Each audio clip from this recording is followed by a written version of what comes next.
네, 마켓리더 특급 전략입니다. 현대증권 투자전략팀의 이상원 팀장 함께하겠습니다. 안녕하십니까? 네, 안녕하세요.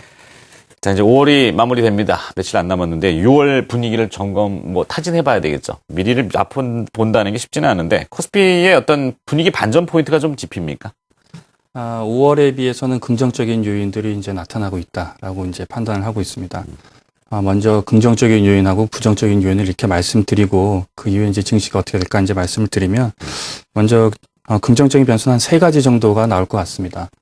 첫 번째는 엔화 약세의 속도 조절 가능성이 높아졌다. 그래서 한국 수출 기업들 같은 경우에는 가격 경쟁력이 어느 정도 개선되지 않겠느냐 하는 기대 심리가 상승될 것 같고요.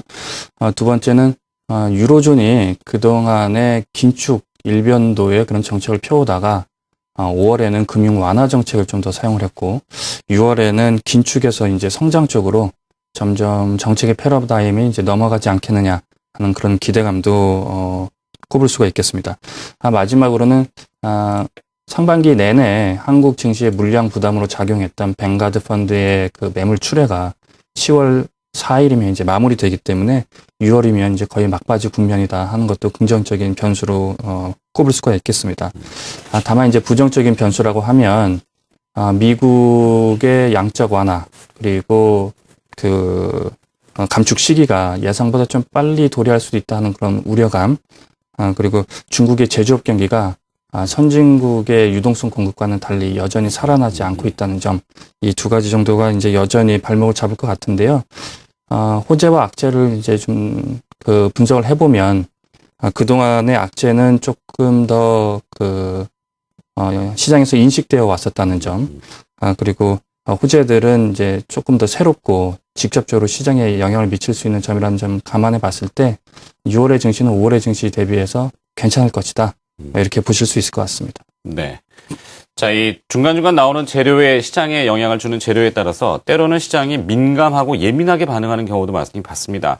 다분히 좀 이분법적이긴 한데요. 경제 지표를 가지고 해석하는데 극단적으로 쏠리는 경우도 있거든요. 중국의 제조업 지표가 둔화되는 걸 가지고 확대 해석하는 경우도 있는데, 자, 이런 지표들을 봤을 때 중국을 일단 점검해 보신다면 어떻게 보십니까? 가장 큰 문제는 과거의 선진국에서 수요가 이렇게 살아나게 되면 중국 쪽에서는 이제 투자 경기하고 생산 경기가 활발해지게 되고요. 그에 따라서 우리나라 같은 경우에는 대중 수출의 비중이 가장 높은데 수출 경기가 이제 살아나는 그런 모양새가 되면서 한국 경기와 증시가 좋아졌었습니다. 근데 지금은 미국 쪽에서도 수요가 살아나고 있지만 이제 생산도 같이 늘어나고 있는 환경이고요.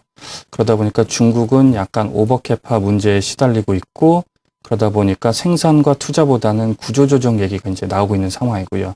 그러다 보니까 이제 한국은 엔화 약세와 더불어서 중국의 수요 감소로 인해서 수출 경기가 크게 이제 살아나지 못하는 국면이 전개가 되고 있는데 그럼 이게 과연 위기인 거냐? 아니면 글로벌 경기 회복 대비해서 다소 뒤처지는 거냐, 이 문제에 있어서 후자로 판단하셔야 될 것 같고요. 네. 따라서 증시가 더 폭락하느냐, 하락하느냐 이 문제보단 어느 업종을 선택하는 게 맞느냐 하는 그런 증시보다는 업종 선택으로 접근하시길 저희가 권고드리고 있습니다.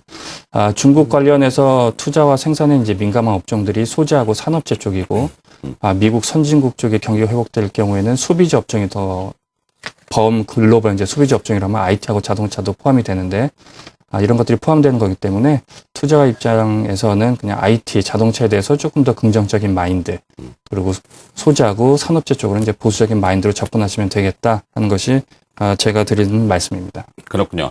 과거하고 사뭇 좀 달라지는 느낌입니다. 이게 과거에 중국이라고 하는 거대 국가가 뭔가 움직이면은 막 갖다 때려 쏟아붓는 표현이 좀 그렇습니다만 시진핑 주석도 그렇더군요. 이제는 무한하게 막 늘리는 것이 아니라 나눠가지고 선별적으로 하겠다 이런 이야기들을 했는데 중소형주의 섹터 강세가 조금 관련성이 있는 것 같아요. 무작위가 아니라 이제는 바텀업식으로 골라서 해야 되는 이렇게 되는데 자 일본의 이 아베노믹스 얘기는 끊임없이 나오고 있습니다. 어떻게 보십니까? 유동성 점검을 또 해보지 않을 수가 없을 것 같은데요.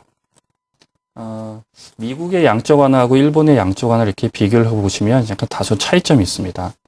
양적 완화의 가장 큰 목표라고 하면 유동성을 계속 공급을 하면서 그럼에도 불구하고 채권 금리가 이제 올라가지 않도록 이렇게 묶어놓는 건데요. 그래서 투자자분들도 아시겠지만 지금 미국의 채권 금리는 매우 낮은 상황에 유지되고 있으면서도 주식시장이 이제 많이 올라가고 있는 그런 형국이거든요. 근데 일본 같은 경우에는 양적 완화 도입 초기 시기에는 금리가 이제 계속 내려갔지만 지금은 매우 변동성이 커지면서 재차 상승하려고 하는 그런 국면에 놓여져 있습니다. 금리가 올라가게 되면 아무래도 미국과 일본 간의 국채금리 스프레드가 줄어들면서 엔화 약세가 계속 진행될 수 있는 그런 모멘텀도 좀 떨어질 수 있는 그런 환경이 되고요. 네. 또한 금융기관 입장이나 아니면 정부 입장에서도 빚을 많이 지고 있는데 금리가 올라가면서 채권 부채 부담이 이제 늘어날 수 있는 환경이거든요. 역시나 기축통화가 아니라는 점, 그리고 정부가 빚이 과도하게 많았다는 점 등등이 일본의 양적 완화 정책에 있어서 약간 그 노이즈 요인으로 작용하고 있는 게 아닌가 이렇게 판단을 하고 있고요.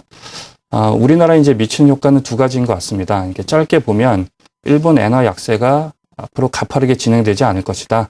그러니 한국 기업들한테는 가격 경쟁력 입장에서 호재다라고 볼 수 있을 것 같고, 좀 더 이제 넓게 본다 그러면 만약에 일본에서 양적 완화 정책이 실패하고 아베노믹스가 이제 실패하게 된다 그러면 일본의 수요 역시도 이제 위축될 수밖에 없는 환경인데, 이렇게 된다 그러면 글로벌 자산 쪽에 있어서는 약간의 변동성은 확대될 수 있는 그런 국면인 것 같다라고 넓게는 볼 수 있을 것 같습니다. 네.